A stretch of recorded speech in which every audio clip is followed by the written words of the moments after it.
Yo, what's good, fam? It's your boy London Reacts. You see the screen. Today we've got an exciting video, one that I'm looking forward to. This is an area that I've been trying to get into, and obviously you guys responded on the polls. NFL was the winner by far, so that's what we're gonna get into. I want to try and watch a couple videos, try and understand the rules, try and understand how it works, the intricacies, and yeah, just try form a bit of an understanding before I go ahead and pick the team that I'll be supporting and following, and ultimately we will get to watching some highlights and putting them on the Patreon. But any sort of educational videos will of course stay here. So yeah, if I'm being completely honest, I have absolutely zero knowledge of NFL. Like, when I say zero knowledge, I mean zero. All I know is that they kick the ball and run with the ball, and it's somewhat similar to rugby. That's about all I know. So yeah, man, it's going to be a great learning experience for me. And I just picked a few videos to try and watch. So I'm going to probably just start with Guide to American Football, Positions to the NFL.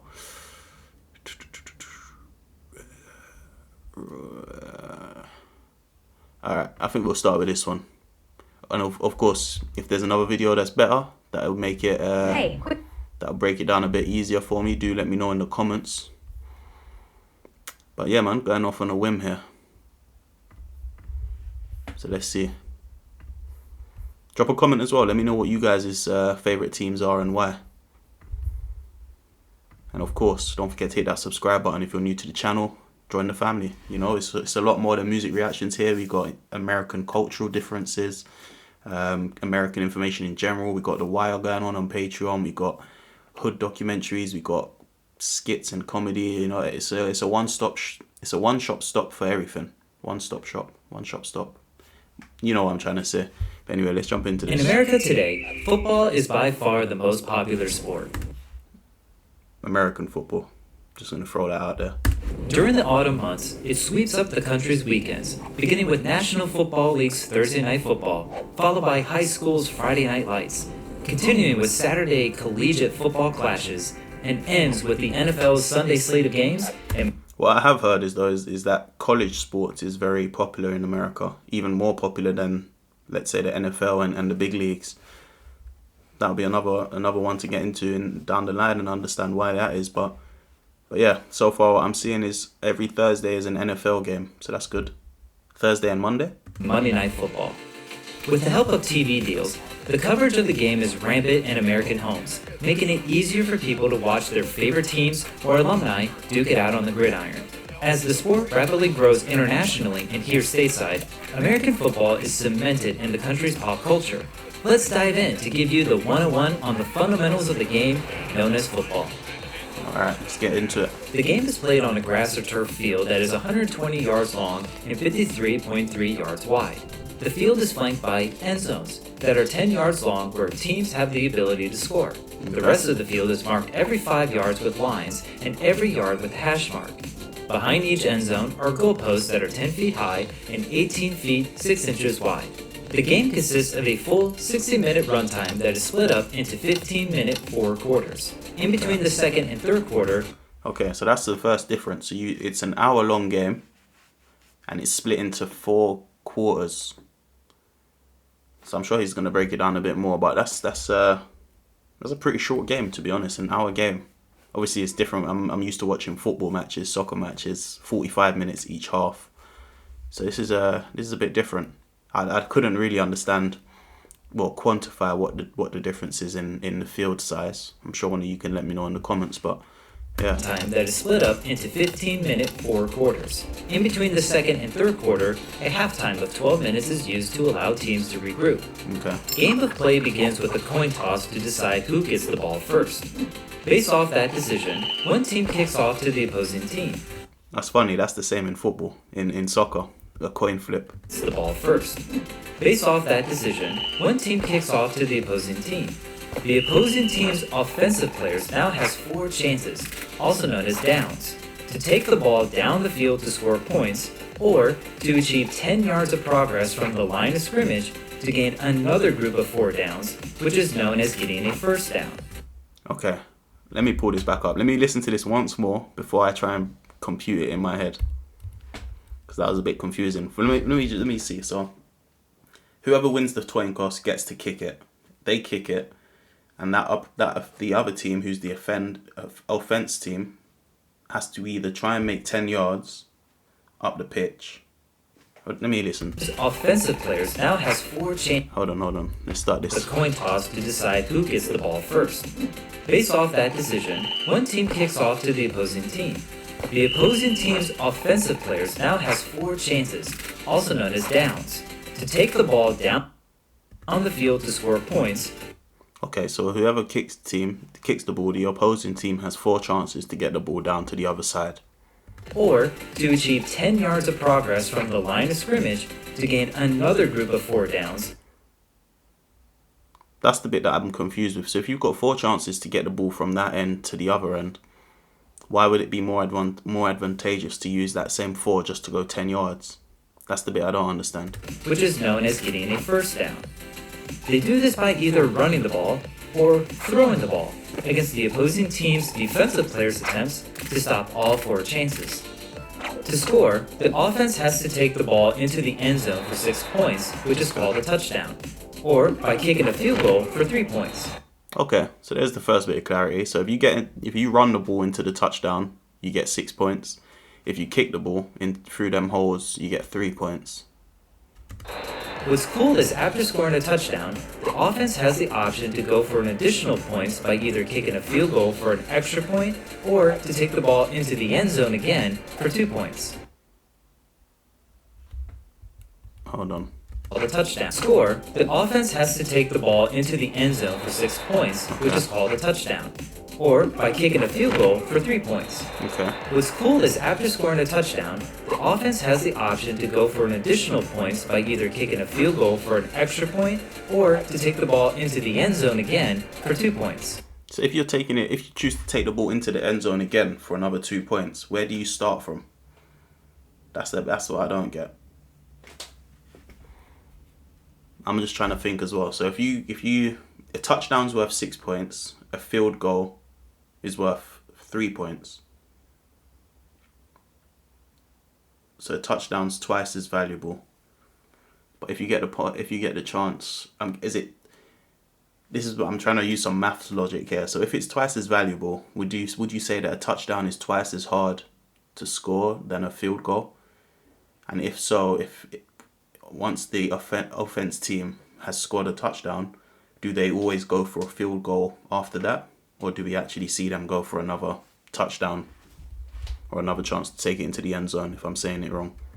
But what if the defense is successful in halting the offense's progression to their 4th chance or 4th down?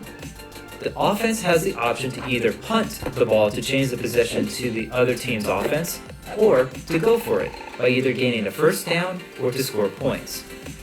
So if the offense attempts to go for it and they're unsuccessful, the opposing team's offense gains possession where the ball is placed at the 4th down attempt, which is the line of scrimmage. The defense can also change possession with a turnover by either causing a fumble and knocking the ball out of the hands of the offensive player running the ball, or through catching a pass from the offense, which is known as an interception. There's a lot of rules in this shit, bruv. It's confusing. I'm not gonna hold you. It's confusing but interesting. A team can only have 11 players on the field at any time. Same as football. And some players will play offense and defensive roles. Okay. In the NFL, there's a 53-player roster that consists of the offense, defense, and special teams. 53 players in your team is crazy. The hierarchy must be insane. 53 players.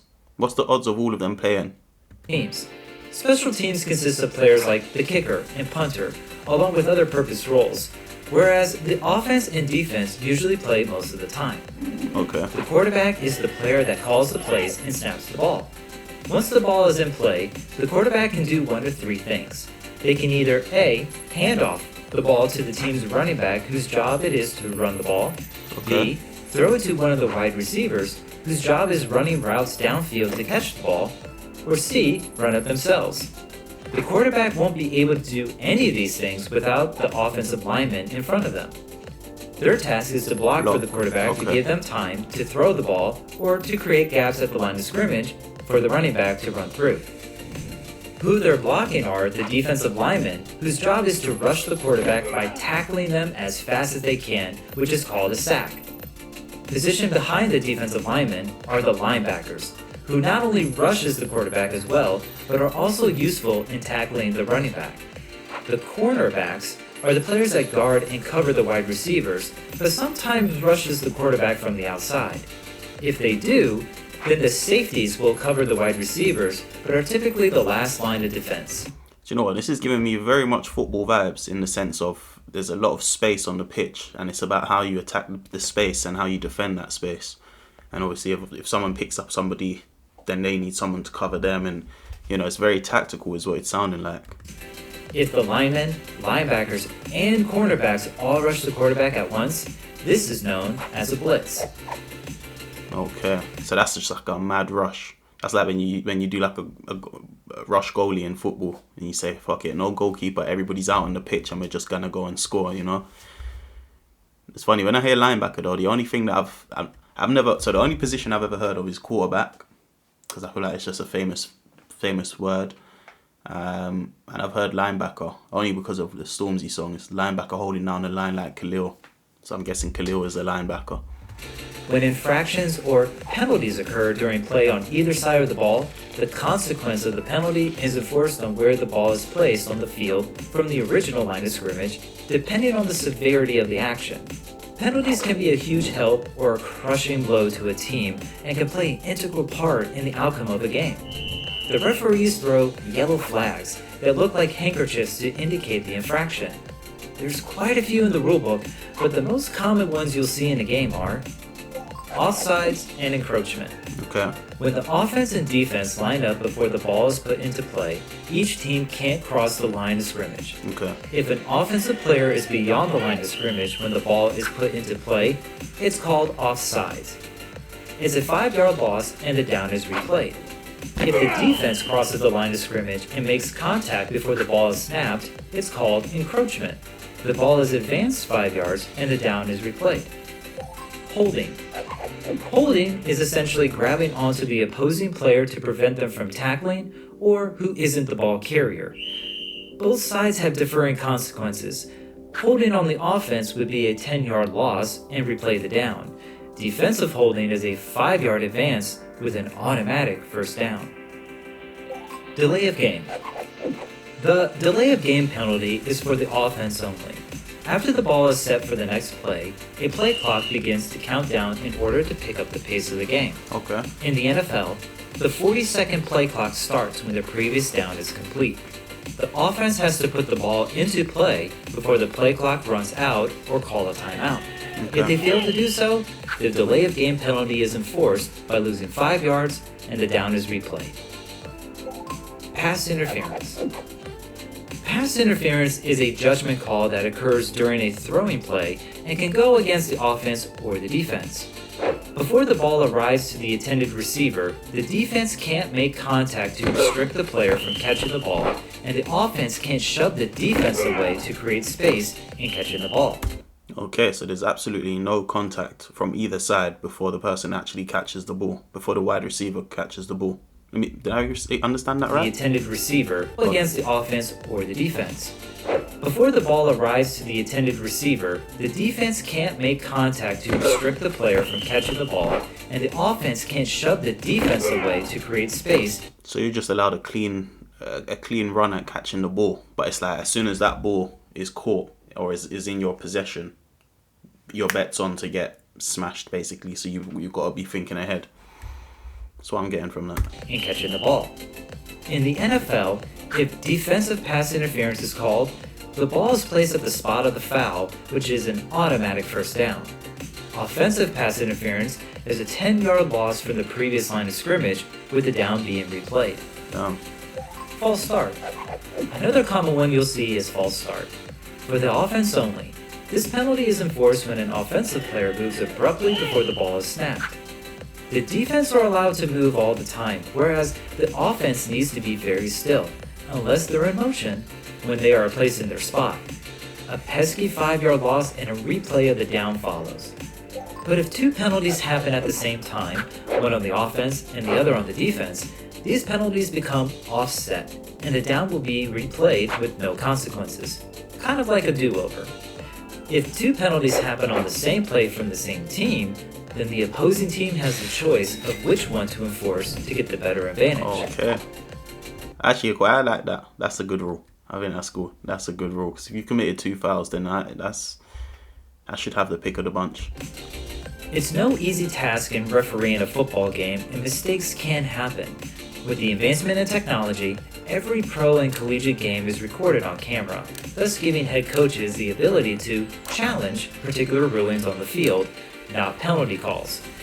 Whether the player caught a pass or if the player really did fumble the ball are great cases on whether a coach should throw their red flag or handkerchief to challenge the ruling. The cost of this decision is by losing one of their 3 timeouts. Hey, I think that is a rule that they need in football, in soccer, because that is sick. So you basically got a ref's challenge. You got 3 refs challenge throughout the game. And I mean, the game is only 60 minutes long, so that's quite a solid amount of refs challenges. But if the ruling is overturned in their favor, aka if they were right, the timeout is given back to the head coach. Oh, look at that! It's just like realistically, it's just this is just to keep the game fair.